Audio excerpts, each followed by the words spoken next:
ഋഷി, കബനിക്ക് എങ്ങനെയുണ്ട്? ഏട്ടത്തി എങ്ങനെ അറിഞ്ഞു? ഞാൻ മാത്രമല്ല, എല്ലാവരും അറിഞ്ഞു. കൊട്ടാരമുറ്റത്തുനിന്നും മേനകാന്റി വിളിച്ചിരുന്നു. രംഭയാണോ അത് ചെയ്തത്? അങ്ങനെ തെളിവുകളൊന്നുമില്ല. പക്ഷേ കബനിയുടെ കയ്യിലെ ബ്ലഡ് ട്യൂബ് കട്ട് ചെയ്യാൻ വേറെ ആരാ ഏട്ടത്തി? ഭ്രാന്താണോ അവക്ക്? അവസാനം ഇങ്ങനെയൊക്കെ ചെയ്ത് ചെയ്ത് ഏതെങ്കിലും വലിയ അപകടത്തിലായിരിക്കും അവസാനിക്കുക. പാവം, ഒരുപാട് ബ്ലഡ് പോയി. എല്ലാവരും നല്ല ടെൻഷനിലായി. ആ, അതിന്റെ ക്ഷീണം നിന്റെ മുഖത്തും കാണാനുണ്ട്. ഋഷി,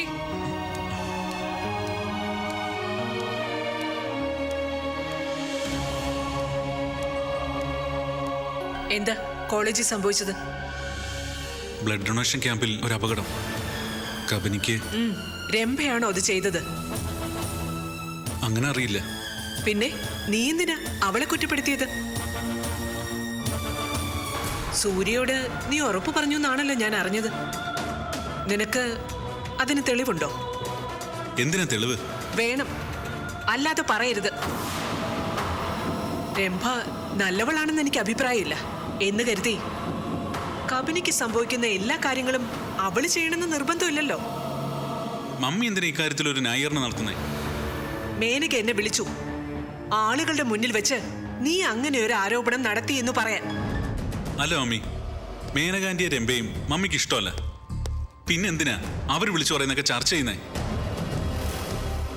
എന്തായാലും ഒരു കാര്യം ഞാൻ പറയാം. കബനിക്കൊന്നും സംഭവിക്കാതിരുന്നോണ്ടാ ഞാൻ ഒതുങ്ങിയത്. അല്ലായിരുന്നെങ്കിൽ... നിർത്ത്! എന്തു പറഞ്ഞാലും ഈ കബനി കബനി കബനി വന്ന ദിവസം മുതല് സ്വസ്ഥത തന്നിട്ടില്ല അവള്. ചുറ്റുമുള്ള എല്ലാ ബന്ധങ്ങളും അവളുടെ പേരിൽ തന്നെ വലിച്ചെറിയണം. നാശം.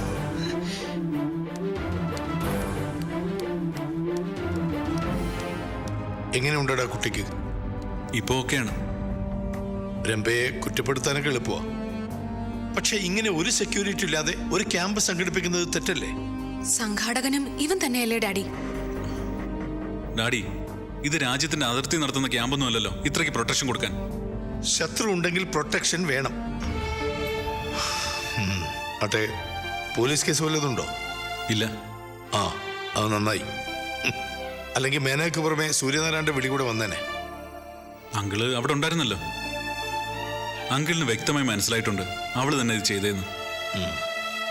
അതുകൊണ്ട് അങ്കിളിന്റെ വിളി വരില്ല. എന്തായാലും കബനിയോടൊന്ന് സൂക്ഷിച്ചോളാൻ പറ ഋഷി. അവൾ ഒന്നിനും മടിക്കാത്തവളാ.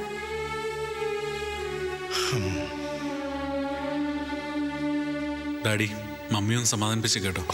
ഓ, അത് ഈ മേനകയുടെ കോള് വന്നപ്പോൾ ചുമ്മാ ഒരു ചോദ്യം, അത്രേ ഉള്ളൂ. ആ, തൽക്കാലം അതിന് ഇത്രയും ഗൗരവം കൊടുത്താൽ മതി. Okay daddy.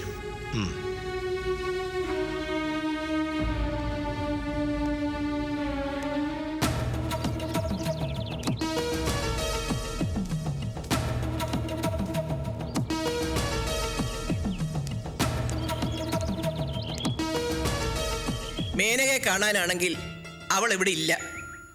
മറ്റൊന്നും ചോദിക്കുന്നത് നിങ്ങൾക്ക് ഇഷ്ടമുള്ള കാര്യമല്ലല്ലോ. എനിക്ക് മേനകയെ കാണണ്ട. പിന്നെ ഞാനിവിടെ ഒരു സാധനം ഏൽപ്പിക്കാൻ വന്നത്. എന്താ? വഴിയിൽ കിടന്ന് കിട്ടിയത്. ഇവിടുത്തെ ആണെന്ന് മനസ്സിലായപ്പോ തന്നിട്ട് പോകാന്ന് കരുതി.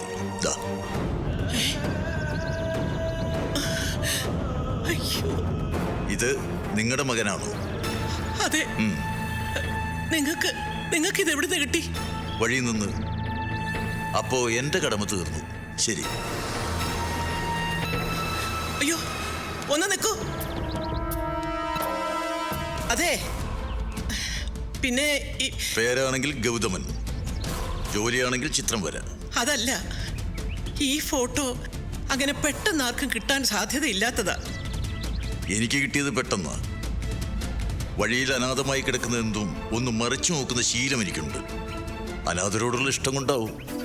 അല്ല, അന്ന് നിങ്ങൾ മേനകയെ തേടി വന്നത് യഥാർത്ഥത്തിൽ എന്തിനായിരുന്നു? ഒരിക്കലും ഒരു കാര്യം പറയില്ല എന്ന് പറഞ്ഞാൽ അത് മാറില്ല. അതാ ശീലം. എന്തായാലും ഒരു കാര്യം എനിക്ക് ഉറപ്പായി. ഈ ഫോട്ടോ നിങ്ങൾക്ക് വളരെ പ്രധാനപ്പെട്ടതാ. അത് നിങ്ങളെ പേടിപ്പിക്കുന്നുമുണ്ട്. ഹേയ്, അങ്ങനെയൊന്നുമില്ല. ഞാൻ എൻ്റെ മോനെ ഒന്ന് വിളിച്ചോട്ടെ. അമ്മമാർക്ക് മക്കളെ കുറിച്ച് നല്ല അഭിപ്രായം ഉണ്ടാവും.